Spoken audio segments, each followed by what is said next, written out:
they train people to be professional tasters, a large part of the training is in learning a vocabulary for tastes and smells. The larger your vocabulary for smells and tastes, the more precise differences you're going to notice, the more distinctions you're going to be able to make, and the more useful you are as a professional taster. The same principle applies to a lot of the Buddha's teachings. He divides things into 5 aggregates, 6 sense spheres, 6 properties, all the factors of dependent co-arising. Those are not superfluous teachings. They're there to throw a spotlight on things that are happening in your mind and give you a sense of distinctions. How is this perception, say, distinct from fabrication? How are they related to feelings? Because on the one hand, you can't see relationships until you actually see that there are 2 things to be related. Otherwise, they're just a blob.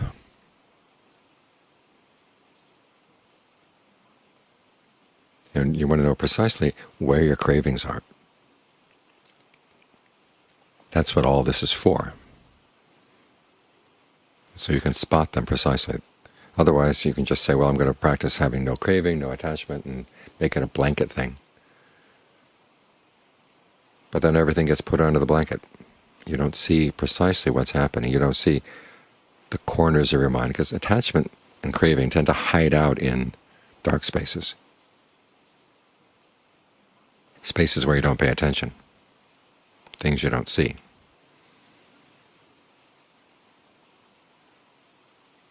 And they create locations there. This is one of the aspects of craving that you have to look very carefully to see. The Buddha's description is that craving is located now here, now there. It's that craving that creates a location which becomes a basis for your becoming. It's the little nucleus or the seed for becoming.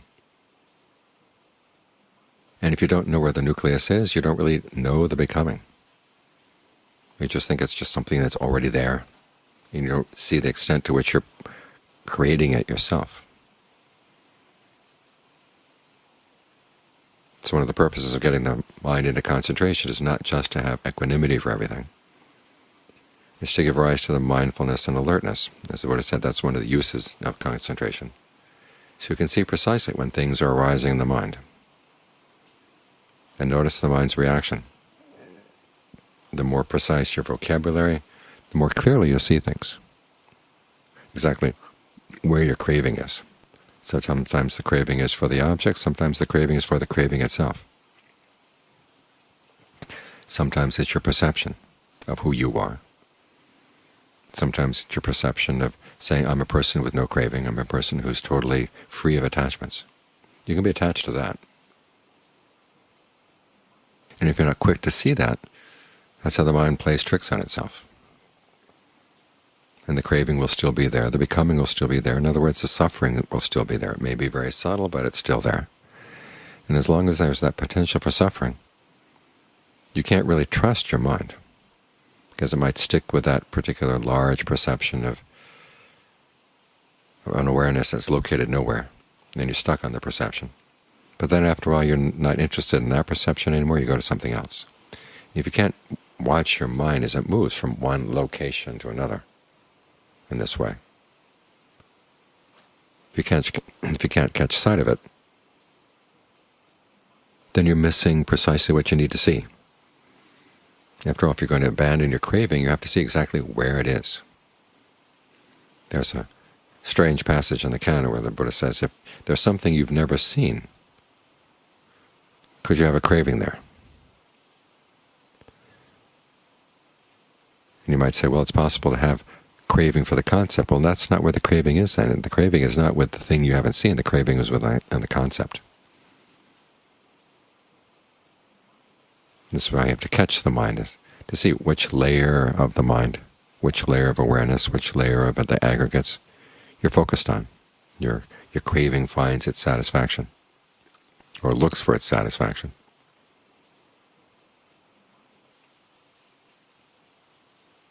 So it's not just a blanket cloning of awakening, saying, well, awakened people are unattached, and so whatever comes up, I'll just see it as be unattached. You have to know, well, what is this whatever that's coming up? Do you see precisely what's coming up? And are there cracks in your awareness that allow the craving to take root and grow? So these different analyses are not just extra decoration that are irrelevant to the practice. They're there so that you can see this is what's happening, and then you can know what to do in terms of the Four Noble Truths. Because just having the vocabulary, again, is in and of itself is not enough. From being able to identify, well, this is a feeling, or this is a perception, or whatnot. The next thing to do is, what do you do with it? Is it something that you develop, or is it something that you let go?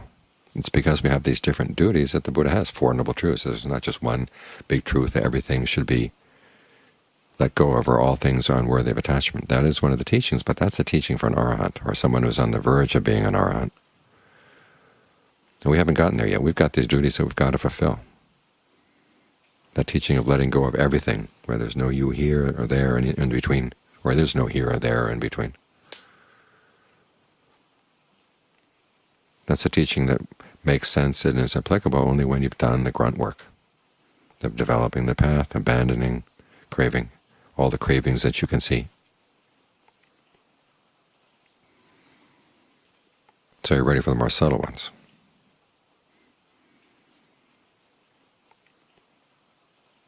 So the vocabulary is there for us to use and to figure out what needs to be done, to dig out the craving, to develop the path, and get to the place where we finally can let go of everything because we've seen all the hiding places in the mind.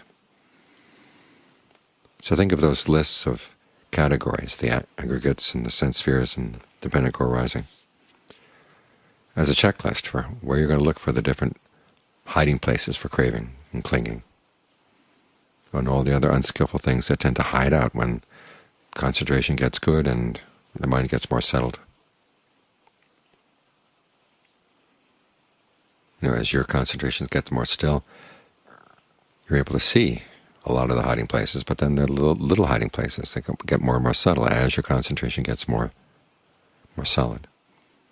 So you've got to keep looking, looking, looking. This is why this is an all-around training of the mind. It's not just in the vocabulary, it's not just in the stillness, it's not just in letting go. There are different processes that have to be analyzed. Sometimes the concentration has to be developed so we can make it more solid and see things that are more precise.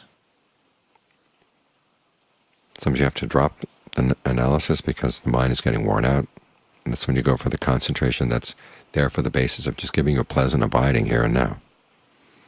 Remember, concentration has 4 uses: the pleasant abiding, mindfulness and alertness, knowledge and vision, which means the psychic powers you can develop, which of the 4 uses of concentration are the optional ones. And then finally the ending of the effluence. In other words, the discernment that sees not only things arising and passing away, but also understands their origination, what's causing them, what their allure is, what their drawbacks are, and then how to escape from them. There's work to be done here in all these terms. The concentration is useful and helps in some of it, but the analysis helps in other parts of it. This is why it's a combination of stillness and insight, or calm and insight, concentration and discernment. These 2 qualities have to go together. When they're put together in the right proportions, then it's hard to say the distinction between concentration and discernment, because they're right there together, working together. You get the mind still, and you see something, you let it go, that makes the mind even more still.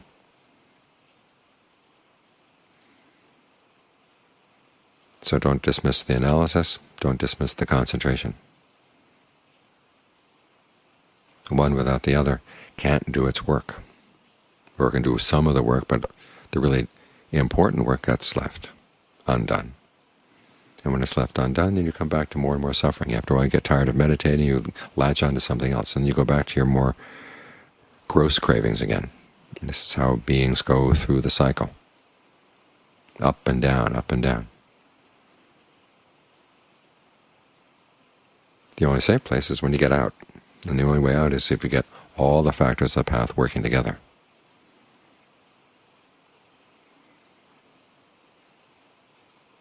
So work on your concentration, but also work on the kind of concentration that allows you to see things clearly in the mind as they're coming, as they're going.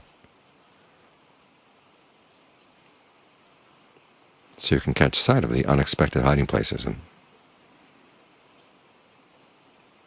where you've tucked things away.